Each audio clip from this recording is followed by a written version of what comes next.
Hey Whitecaps fans, welcome to Whitecaps Live.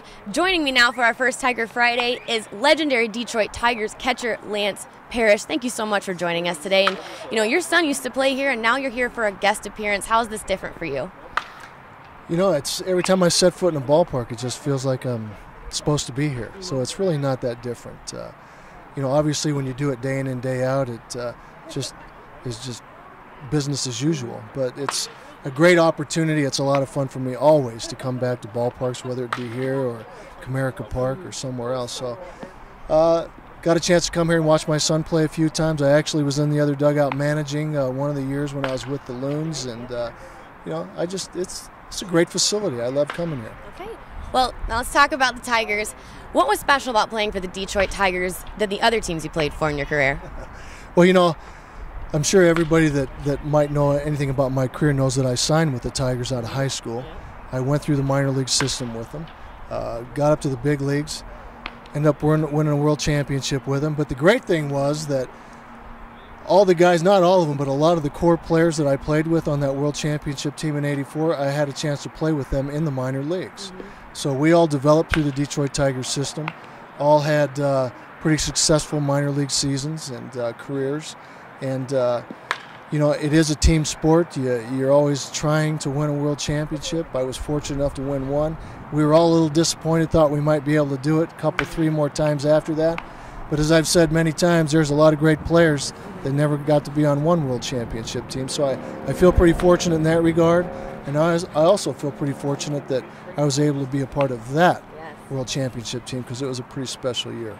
And talking about that team, do you still keep in touch with any of those players from that year? I do, as a matter of fact. You know, I still talk to Gibby and Tram and Tom Brookins and see Larry Herndon and Dave Bergman and Darryl. I used to go to the Tigers fantasy camp for a few years, so I'd see a lot of the guys down there. So we all try to keep in touch. As time goes on, you know, it gets a little more difficult, but we still make the effort. So, yeah, it's always great to see them. Okay. Now, not only were you an excellent defensive catcher, you were a threat at the plate. Who was the one pitcher that you feared the most? I don't know if I really feared anybody. Who was the toughest pitcher? You know, guys like Nolan Ryan. When I, you know, all the things you ever heard about Nolan Ryan when I first came into the league was how hard he threw and what a great breaking ball he had. And the first time I stepped into the box, that was all true. You know, he threw harder than anybody I'd ever seen, and he had a great curveball. And I would say that he was probably the guy that probably gave me the most trouble for the longest time. And then I don't know how many years it was into my career, but I finally got a hit off of him. And then I finally hit a home run off of him. Okay. So maybe I earned a little bit of respect from him. But I would say more times than not, he probably owned me in my career. But it was a fun challenge for me. Guys like him, the guys that always threw hard and had big breaking balls, the Roger Clemens, the Nolan Ryans, the guys like that. Okay. Now, during your career, is there one pitcher that you just had that connection with when you were out on the field? You guys just had it going, had the groove going, and you guys just made things happen? Well, I would have to say probably Jack Morris. Okay. You know, as I said earlier, we played in the minor leagues together. I caught him in the minor leagues, caught him at the major league level. It was almost like at times we were brothers, so to speak. I wouldn't hesitate to get on him about things, and he wouldn't hesitate to get on me. I think it made us both better ball players. He wanted the best out of me, and I certainly wanted the best out of him. So it was a great relationship. I enjoyed catching him. I don't think there was a greater competitor out there on the mound. He was a great athlete. He could pretty much do anything. And I'm really hoping, I've got my fingers crossed, that he makes it into the Hall of Fame next year. Yeah. That would be awesome. It would be. Yeah. All right. Well, talking about the current Detroit Tigers team, a little bit of a struggle.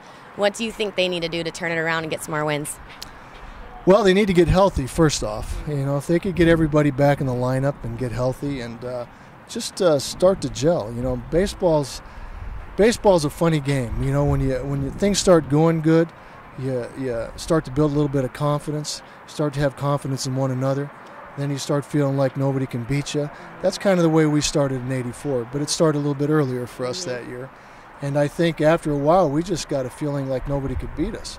I think that this team has that kind of talent. They just haven't really gotten to that point yet in the season. But as I've said many times now, I hope that I don't have to eat my words, but I fully expect to see them in the postseason this year, and I think that they can honestly have a legitimate shot at winning a world championship. So I don't think anybody's going to run away with their division.